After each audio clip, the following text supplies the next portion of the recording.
Hello guys, एक बार फिर we are going to study our chapter 1 from history, and we have read till page number 4. Now we are going to read topic number 1.1, the struggle to survive. And welcome to your YouTube channel Enlightenment Hub. So students, we are going to start from topic the struggle to survive. इसका मतलब होता है संघर्ष जीने के लिए. चूँकि हम सभी जानते हैं, लास्ट टाइम मैंने पढ़ा था, लोगों को टैक्स देना पड़ता था जो थर्ड स्टेट के थे, और उसका एक पॉइंट ये भी था कि उस समय वहाँ पर कीमतें ज़्यादा बढ़ रही थी, स्पेशली फॉर ब्रेड, जिसकी वजह से लोग असंतुष्ट थे. तो इस टॉपिक को पढ़ रहे हैं. देखते हैं. फ्रांस की जो जनसंख्या थी वो 1715 में 23 मिलियन थी, और यही जनसंख्या 1789 में 28 मिलियन हो गई थी. आप समझ सकते हैं कि कितने सालों में ये जनसंख्या 5 मिलियन यानी 50 लाख इंक्रीज़ हो गई थी. तो जब जनसंख्या बढ़ती है स्टूडेंट्स, तो हमें हर चीज़ों का हिसाब रखना होता है. आप ये समझ सकते हैं कि जब संसाधन जो हमारे पास रिसोर्स हैं, जब आपके घर में अगर 5 पर्सन्स हों तो आप किस तरीके से अपने संसाधनों का उपयोग करते हैं. आप जब ये पर्सन्स, जो नंबर ऑफ़ पर्सन्स हैं, जब वो बढ़ जाते हैं तो फिर हमारे संसाधन जो हैं वो ज़्यादा यूज़ होने लगते हैं. सपोज़ करिए अगर आपके यहाँ 5 पर्सन्स हैं, तो अगर आपकी 500 लीटर की जो पानी की टंकी है, अगर वो एक दिन में ख़त्म हो रही है, तो अगर नंबर ऑफ़ पर्सन डबल हो जाएगा तो पानी की टंकी आपकी आधे दिन चलेगी. तो इसी हिसाब से अभी ये तो केवल पानी की बात है, लोगों को क्लॉथ्स भी पहनना है, लोगों को खाना भी खाना है, लोगों को रहना भी है, गाड़ी भी चलाना है, पेट्रोल भी चाहिए, मतलब सारे रिसोर्स हर कोई यूज़ करता है. तो जनसंख्या बढ़ने पर जाहिर सी बात है कंट्री की कैपेबिलिटी पर बोझ आ जाता है, एक लोड बढ़ जाता है. Production of grains could not keep pace with the demand.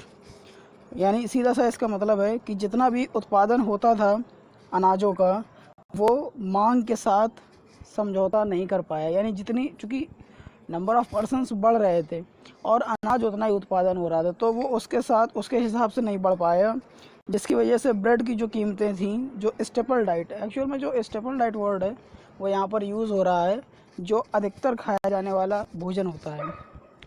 आप जैसे उत्तर प्रदेश में रहते हैं, तो उत्तर प्रदेश में जो आपकी स्टेपल डाइट है, स्टेपल फूड है, उसे आप व्हीट कह सकते हैं, गेहूँ. और यही आप साउथ साइड में चले जाएं तो आपकी स्टेपल डाइट या स्टेपल फूड जो है वो राइस हो जाता है. तो जिस जगह जो खाद्यान्न ज़्यादा खाया जाता है उसे स्टेपल डाइट कहते हैं. तो ऐसे ही जो स्टेपल डाइट थी मेजॉरिटी की, वो बहुत तेज़ी से बढ़ी.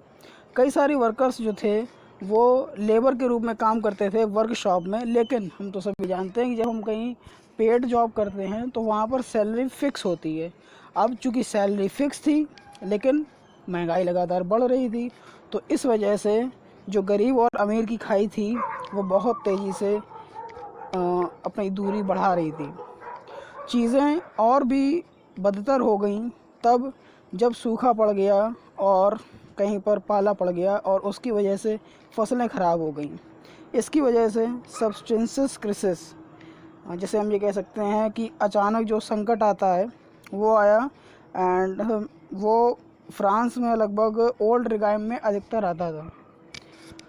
तो from this line we have completed topic 1.1 and now we are going to topic 1.2. कैसे कोई सब्सटेंसेस क्राइसिस हो सकती है, ये अचानक से कोई भी संकट ऐसा कैसे आ सकता है. तो आपके पास ये कॉलम दिया गया है, बैड हार्वेस्ट से आपको ये एक्चुअली फिल करना है. आप इसको समझ सकते हैं, 2 कॉलम ब्लैंक दिए गए हैं, ब्लैंक, और इसके बाद आप डायरेक्टली आते हैं the poorest can no longer buy bread. आप जैसे इस समय आप भी देख रहे हैं कोरोना वायरस इतना चल रहा है, तो सबसे ज़्यादा जो सर्वाइव कर रहा है, जो बुरी तरीके से, मतलब हम ये कहें कि पीड़ित है, वो लोअर कैटेगरी के लोग हैं. जो हायर कैटेगरी के हैं, जिन्हें हम कह सकते हैं कि जो अपर क्लास लोग हैं वो तो अभी भी वही लाइफ स्टाइल जी रहे हैं, उन्हें कोई फ़र्क नहीं पड़ता है इससे। और जो मिडिल क्लास हैं, मिडिल क्लास थोड़ा सा इससे इफ़ेक्टिव होते हैं, लेकिन जो लोअर क्लास है, जो निम्नतम वर्ग है, वो बहुत ज़्यादा इससे इफ़ेक्टिव होता है, क्योंकि उसके पास उतने संसाधन नहीं होते हैं कि वो इतने लंबे समय तक अपनी जीविका चला सके। तो इस तरीके से आप इस कॉलम को भर सकते हैं, और अगर आपको कहीं लगे कोई प्रॉब्लम है तो आप हमसे कमेंट बॉक्स में पूछ सकते हैं। तो गाइज़, इसके बाद हम लोग आएंगे topic number 1.3, a glowing class envisages an end to privileges, यानी एक उभरता हुआ मध्यम वर्ग और इसकी वजह से प्रिविलेजेस यानी विशेष अधिकार का अंत होना। यानी किस तरीके से विशेष अधिकार जो है वो आपका विशेष अधिकार मैं आपको बता चुका हूँ इसके बारे में। कुछ लोगों को जन्म से ही अधिकार होते हैं कुछ, जैसे आपने पढ़ा था कि जो फर्स्ट स्टेट के लोग होते थे उन्हें कोई टैक्स नहीं देना पड़ता था। सेकंड स्टेट के जो लोग होते थे वो टैक्स तो देना ही नहीं होता था, बल्कि वो टैक्स ले सकते थे। कुछ जो लोअर कैटेगरी के थर्ड स्टेट के लोग थे वो सेकंड स्टेट के लोगों के यहाँ काम भी करते थे, जैसे उनके घर का काम या उनके खेतों का काम या उनके लिए सड़कें बनाना, इस तरीके से। तो ये प्रिविलेजेस कैसे ख़त्म हुआ, और मध्यम वर्ग जो अभी मैंने कहा मिडिल क्लास, वो किस तरीके से आया, अस्तित्व में आया। तो पुराने समय में जो किसान और कर्मचारी थे उन्होंने जो टैक्स बढ़ रहे थे और जो खाने की कमी हो रही थी, इन चीज़ों को उन्होंने विद्रोह के रूप में लिया। मतलब इन चीज़ों के खिलाफ़ उन्होंने विद्रोह किया बहुत ज़्यादा, क्योंकि ये लोग ज़्यादा उससे प्रभावित होते थे। लेकिन जब साधनों की कमी हुई और प्रोग्राम्स, ऐसी योजनाएं वो ज़्यादा अधिकतर नहीं कर पाए, तो उससे सामाजिक और आर्थिक क्रम में कुछ बदलाव हुए।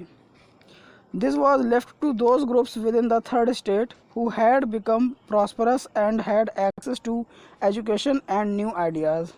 अभी तक जो सभी किसान और कर्मचारी इस विद्रोह को चला रहे थे, अब ये विद्रोह उन लोगों ने छोड़ दिया था, और उनमें से कुछ लोग जिनके पास अच्छी शिक्षा थी, नए विचार थे, और ये हम कह सकते हैं कि बहुत पर्याप्त मात्रा में उन्होंने धन कमा लिया था, समृद्ध हो गए थे, तो केवल ये विद्रोह उन लोगों तक सीमित रह गया। किन लोगों तक? जो लोग समृद्ध थे, जो लोग पढ़े लिखे थे, जिनके पास नए विचार थे और पर्याप्त पैसा था कि वो स्ट्रगल कर सकते हैं, वो विद्रोह कर सकते हैं।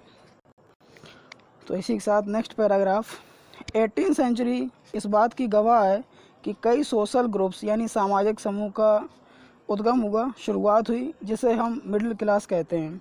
ये क्या करते थे? ये अपनी जीविका या अपना पैसा जो है वो अपना व्यापार दूर दूर तक फैला करके कमाते थे पैसा, और ये गुड्स के निर्माता थे, जैसे रिचर मेंबर ऑफ सोसाइटी यानी समाज के जो अमीर लोग होते हैं वैसे ही थे, और इसी में व्यापारी भी थे, निर्माता यानी मैन्युफैक्चरर भी थे।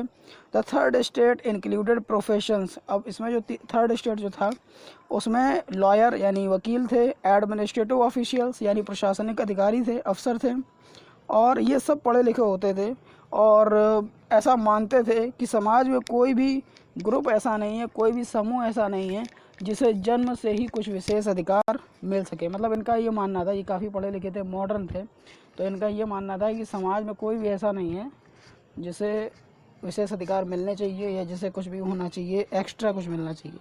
मतलब ये मेरिट के आधार पर, अपनी योग्यता के आधार पर साबित करना जानते थे।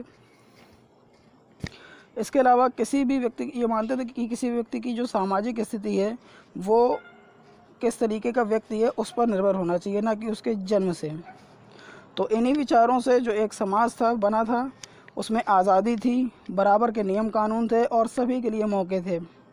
ऐसा ही एक समाज एक हमारे फ़िलासफ़र थे यानी दार्शनिक थे, जॉन लॉके और जेन जैक्वस रोस्यू। इन लोगों ने भी ऐसे ही एक समाज की कल्पना की थी, और एक किताब थी टू ट्रीटीज़ ऑफ गवर्नमेंट। इसमें लॉके ने ये लिखा था कि the doctrine of divine and absolute right of monarch, यानी देवताओं का आशीर्वाद और जो अधिकार है निरंकुशवादी शासन का, वो बिल्कुल गलत है। ऐसा नहीं होना चाहिए कि किसी राजा का बेटा ही राजा बनेगा। तो रोशियो ने इस विचार को आगे ले गए वो, और प्रपोजिंग फॉर्म ऑफ गवर्नमेंट, और उन्होंने ऐसा प्रस्ताव रखा कि एक ऐसी सरकार बने जो एक सोशल कॉन्ट्रैक्ट, मतलब जिसमें एक सामाजिक समझौता हो लोगों के बीच में और उनके प्रतिनिधि के बीच में। तो एक किताब थी the spirit of the laws, Montesquieu ने बनाई थी, तैयार की थी। उसमें लिखा था a division of power within government between legislative, executive and judiciary. मतलब उस किताब के हिसाब से जो सत्ता का बंटवारा है वो 3 हिस्सों में करना था, लेजिस्लेटिव यानी विधायिका, एग्जीक्यूटिव यानी कार्यपालिका और जुडिशरी यानी न्यायपालिका। जो आप इस समय अपने इंडिया का डेमोक्रेटिक सिस्टम देख रहे हैं वो भी इसी तरीके से है। आपके इंडिया के भी हॉरिजॉन्टली 3 पार्ट हैं, यही 3, जैसे हम कहते हैं legislative, executive और judiciary.